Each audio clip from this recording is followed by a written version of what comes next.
बापू के प्रति। कक्षा 12 के सभी छात्र ध्यान दें।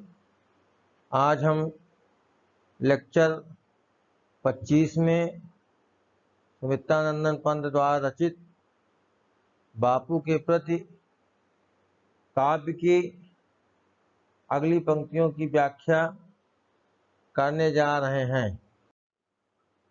पशुबल की कारा से जग को दिखलाई आत्मा की विमुक्ति, विद्वेष घृणा से लड़ने को दिखलाई दुर्जय प्रेम युक्त। प्रस्तुत अवतरण में कविवर पंत ने महात्मा गांधी का मानवता के प्रति जो योगदान था उसकी प्रशंसा निम्नलिखित पंक्तियों में किया है। पंत जी गांधी जी को संबोधित करते हुए कहते हैं कि हे राष्ट्रपिता महात्मा गांधी, जिस समय संसार शारीरिक शक्ति को महत्व देता हुआ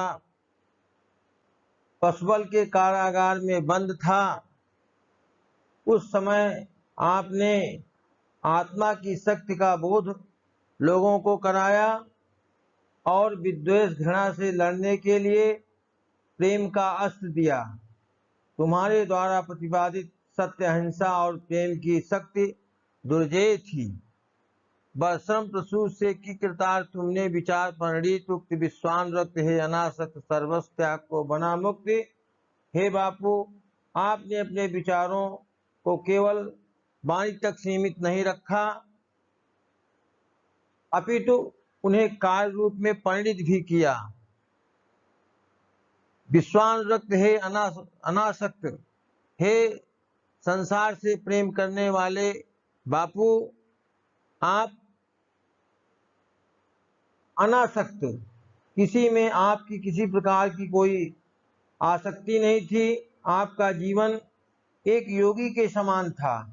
आपने अपना सर्वस्व त्याग करके सर्वस्व त्याग को बना मुक्त, आपने अपना सर्वस्व त्याग करके लोगों को यह दिखा दिया कि सब कुछ त्याग से ही करने से व्यक्ति को मुक्ति प्राप्त हो सकती है।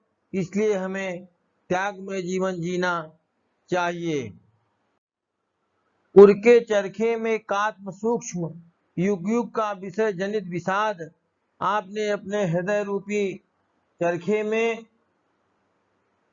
युगों युगों से जो एक संचित दुख था, उस दुख को सूक्ष्म सूत बना करके नष्ट कर दिया, गुंजित कर दिया। गगन जग का भर तुमने आत्मा का निनाद, आपने संसार के आकाश को गुंजायमान कर दिया और अपनी आत्मा की आवाज से रंग रंग के खद्दर के सूत्रों में नवजीवन आशा प्रहलाद, आपने चरखा आंदोलन चला करके खद्दर के सूत्रों को काट करके और उसे एक एक रंग से रंग करके मानव के जीवन में एक नई आशा और खुशी का संचार किया।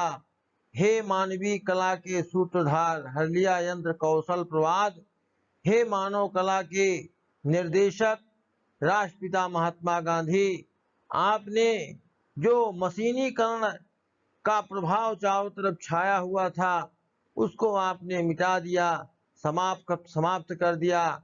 कहने का अभिप्राय ये है कि जो चरखा आंदोलन चला करके आपने लोगों को स्वदेशी का पाठ पढ़ाया, हाथ से काम करने के महत्व को समझाया और यंत्रीकरण के बुराइयों से बचाया, इस प्रकार तुमने मानव जात के दुख को समाप्त कर उनकी आत्मा में सुख का संचार किया।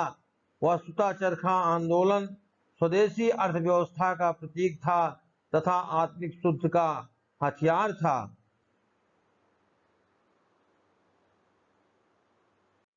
धन्यवाद बच्चों।